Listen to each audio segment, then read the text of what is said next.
So now, more about DRPF and the MEF science, when it was being developed or discovered, or based on what, what experiences? Because you just said the true experiences Of on course. the truth, right? Okay, so of course this is my father's experience. I hope to do justice to the story, okay? Yeah. The journey started before I was born. So the journey involves my mother. And she developed rheumatoid arthritis after the second child, so my sister. And both parents, doctors, father orthopedic trauma, mother pediatrician.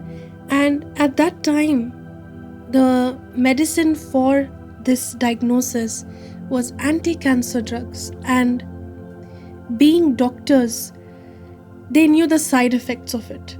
And they said, it's not good, especially when they're in the reproductive stage of life. So they were looking, and doctor said, how can nobody know the cure for this disease? What is the root cause? So that's when he, there were other people who said, you should look into these alternative methods of energy healing and all of that. He said, okay, a little bit skeptical, Okay, so anyhow, he said, okay, I will explore, because, the medicines are only for the symptomatic cure. It is not curing the root cause. So he said, okay, let me explore. It's my wife after all, right? And that's how the journey began. A lot of different modalities, one of them being Reiki also, for example. And all of this started helping my mother. So at that time he said, if I can help my wife this way, why should I give these prescription medicines to my patients? What is the need? Okay, so that is his exploration, his curiosity. It grew, and step by step, many years, in understanding many different things. But he found a limitation, a restriction somewhere. For example, some of the modalities where you have to give your energy to the other person to help them. And he said, why?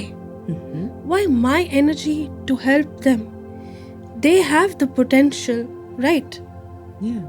So that is when his inward journey, he started exploring to realize what it is that needs to happen. And as a doctor, he just thought of it in a very simple way. He said, okay, if we get a cut, it clots and heals on its own. Okay. Second, if the bone breaks, I'm orthopedic, I put it together, plaster it, but the bone heals on its own. So there is a potential, there is something there already. The instruction, the mechanism is already present within the person. Okay, so this is how he said that we need to develop that path which is there. And which is the biggest? Is it the mind or is it the heart? And important is the heart. And why? Because, for example, for all of you listening to us, imagine yourself walking on a street alone. It is dark. Nobody is there. And you feel somebody is there behind you, following you. You feel, and you turn around. The difference is feeling. The feeling comes from the heart. The field of the heart is much bigger.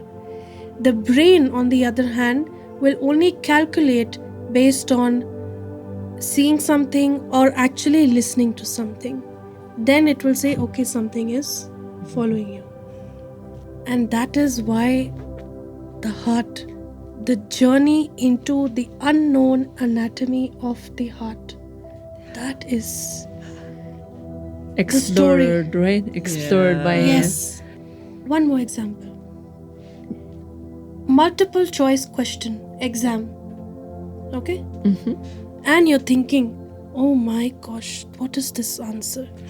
I have a feeling, and it comes here, right in the gut. This is the answer. Okay? And then after you finish the rest of the paper, then you're like, is it or is it not? And then you decide to erase it and you mark the other answer. Right. And then when you get the result back, your first answer was correct. Yeah. It has happened to almost all of us. And the first one was right because that was the gut feeling. And the gut feeling is from the heart because the heart is in the center, tilted to the left, which is why the feeling comes in the stomach area. So, trust. Yeah. Good? Yes. Is this a good explanation of the story? Yeah. So more than 40 years now, doctor, on this path? How long? Around 86, almost 40. But his curiosity always to understand more was much before when he was in college, always asking questions. Why? How does the body know it has to do this? The brain gives the signal. How does the brain know? Teachers used to be like, no, this is in the book. That's all. Yeah. No answer after that. So that curiosity was there much before.